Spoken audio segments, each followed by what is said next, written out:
بسم اللہ الرحمن الرحیم۔ بعثت سے 2 سال پہلے حارث بن ابی ذرار کے ہاں ایک بیٹی نے جنم لیا جس کا نام برہ رکھا گیا۔ برہ پہلے دن سے ہی حسن بے مثال رکھتی تھی، جو ایک بار دیکھ لیتا پھر چہرے سے نظریں نہ ہٹا پاتا۔ حارث بن ابی ذرار بن مستلق کا سردار تھا۔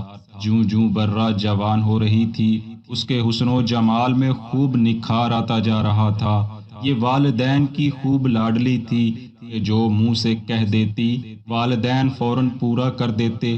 وقت بڑی تیزی سے برہ کو بلوغت کی سرحدوں کے قریب لے جا رہا تھا، اور پھر ایک دن بلوغت کی سرحد پر پہنچ کر اس کو عبور کر گئی۔ اب اس کے والدین اس کی شادی کی فکر کرنے لگے۔ برہ اب اس قابل ہو چکی تھی کہ اس کی شادی کر دی جاتی۔ انہی دنوں ایک روز جب حارث بن ذرار اور اس کی بیوی دونوں آپس میں بیٹھے یہی باتیں کر رہے تھے، قبیلے کا ایک مشہور شخص صفوان آ گیا، جس نے ان سے برہ کو اپنے بیٹے مصافحہ کے لیے مانگ لیا۔ دونوں ماں باپ اس پیشکش پر بہت خوش ہوئے اور انہوں نے فوراً یہ رشتہ برہ کے لیے قبول کر لیا، اور جلد ہی برہ اور مصافحہ رشتہ ازدواج میں منسلک ہو گئے۔ کچھ عرصہ تو یہ دونوں بہت خوش و خرم زندگی گزارتے رہے، مگر پھر ایک رات برہ اپنی خوابگاہ میں آرام کر رہی تھی کہ اس نے دیکھا یثرب کی طرف سے چاند چلتا آ رہا ہے، یہاں تک کہ وہ اس کے قریب آیا اور اس کی آغوش میں اتر گیا۔ برہ نے اتنا ہی دیکھا تھا کہ فوراً اس کی آنکھ کھل گئی۔ وہ خواب کے بارے سوچنے لگی، اس خواب کی تعبیر کیا ہو سکتی ہے؟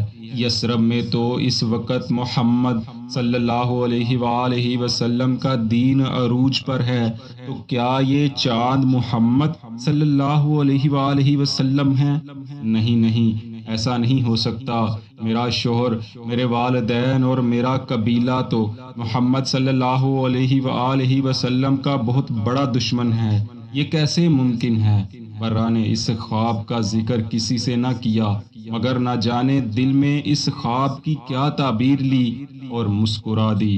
جب اگلی صبح اٹھی تو چہرہ پہلے سے زیادہ حشاش بشاش تھا۔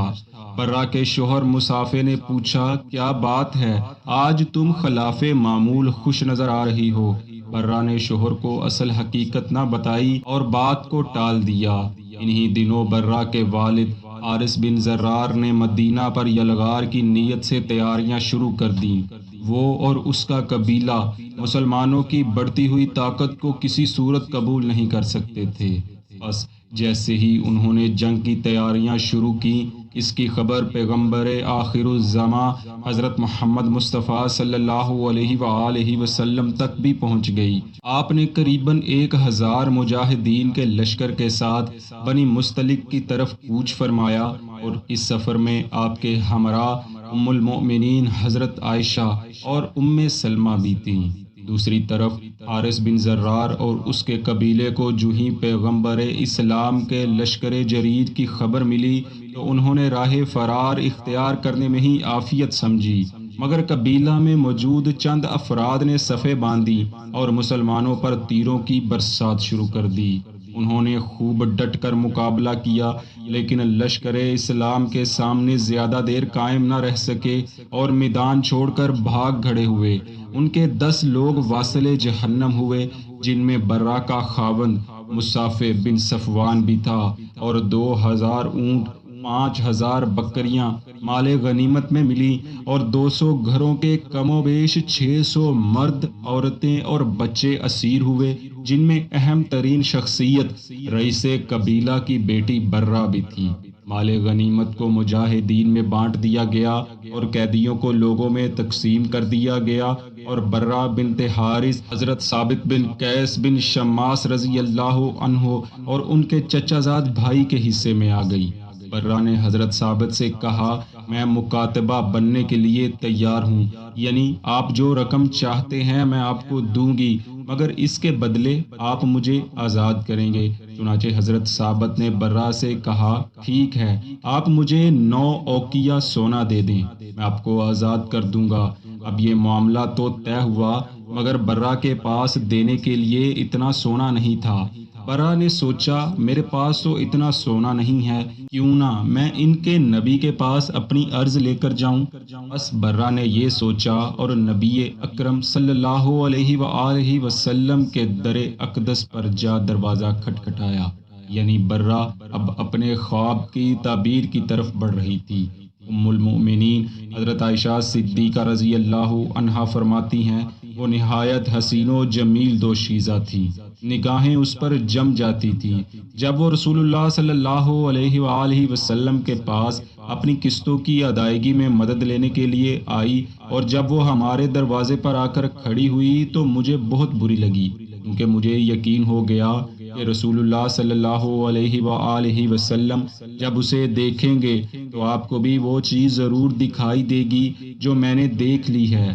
چنانچہ وہ کہنے لگی، اے اللہ کے رسول، میں حارث کی بیٹی برا ہوں، میرا معاملہ آپ سے پوشیدہ نہیں، یعنی میں مفتوحہ قبیلے کے قیدیوں میں آئی ہوں، میں نے اپنی آزادی کے لیے قسطیں مقرر کروا لی ہیں، میں آپ کے پاس اس لیے آئی ہوں تاکہ آپ میری مدد کریں۔ رسول اللہ صلی اللہ علیہ وآلہ وسلم نے فرمایا، تو تیرا کیا خیال ہے اگر تیرے ساتھ اس سے اچھا معاملہ طے ہو جائے؟ کہنے لگی، وہ کیا ہے؟ فرمایا، میں تمہاری قسطیں ادا کروں گا اور تجھ سے شادی کروں گا۔ برا کو تو جیسے اپنے کانوں پر یقین نہ آیا، فوراً وہ خواب ذہن میں تازہ ہو گیا۔ برا نے ایک لمحہ بھی سوچے بغیر کہا، مجھے منظور ہے۔ حضرت عائشہ فرماتی ہیں، جب لوگوں کو پتہ چلا کہ حضور نبی کریم صلی اللہ علیہ وآلہ وسلم نے برا سے شادی کر لی ہے تو برا کے قبیلے کے جتنے بھی مرد و خواتین غلام تھے سب کے سب آزاد کر دیے گئے، اور صحابہ کرام کہنے لگے، یہ تو رسول اللہ صلی اللہ علیہ وسلم کے سسرالی رشتہ دار ہیں، یہ غلام نہیں ہو سکتے۔ پھر حضرت عائشہ فرماتی ہیں، تو ہم نے اپنی قوم کے لیے اس خاتون سے زیادہ بابرکت کوئی خاتون نہیں دیکھی، جس کے سبب بنو مستلق کے سینکڑوں گھرانوں میں رہنے والوں کو آزادی ملی۔ یعنی رسول اللہ صلی اللہ علیہ وآلہ وسلم کے ہر عمل کے پیچھے کیا راز پوشیدہ ہے، یہ اللہ اور اس کا رسول ہی بہتر جانتے ہیں۔ دوستو، یہ برا کون تھی؟ آج اس برا کو زمانہ ام المؤمنین حضرت جویریہ بنت حارث رضی اللہ عنہا کے نام سے جانتا ہے۔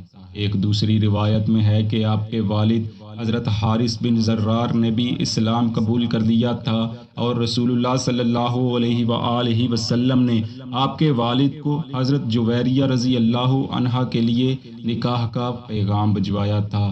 برا کا مطلب نیکی و احسان ہے، لیکن اس لفظ کے استعمال سے منفی معنی بھی نکلتے ہیں۔ بقول حضرت برا بن عازب رضی اللہ عنہ، حضور نبی کریم صلی اللہ علیہ وسلم اس نام کو مکروہ جانتے تھے اور اسی بنا پر برا کا نام بدل کر جویریہ رضی اللہ عنہا رکھ دیا تھا۔ اس کے بعد حضرت ام المؤمنین جویریہ رضی اللہ عنہا کے تمام بہن بھائی بھی دولت اسلام سے مالا مال ہو گئے تھے۔ سیدہ عائشہ فرماتی ہیں، جویریہ رضی اللہ عنہا بڑی شیریں، موزوں اندام، ملیح اور صاحب حسن و جمال عورت تھی، جو کوئی دیکھتا فریفتہ ہو جاتا تھا۔ ظاہری حسن و جمال کے علاوہ آپ باطنی حسن سے بھی مالا مال تھی۔ بڑی زاہدہ، متقیہ، راست باز، عبادت گزار، قناعت پسند، مجسمہ صبر و رضا اور ذکر و تلاوت میں یکتا تھی، اور یہ سب خوبیاں آپ کو رسول اللہ صلی اللہ علیہ وآلہ وسلم کی بدولت اور تعلق سے میسر آئی تھی۔ دعا ہے اللہ رب العزت ان پر اپنی بے حساب رحمتوں کا نزول فرمائے اور ان کے صدقے میں ہماری بے حساب مغفرت فرمائے، آمین۔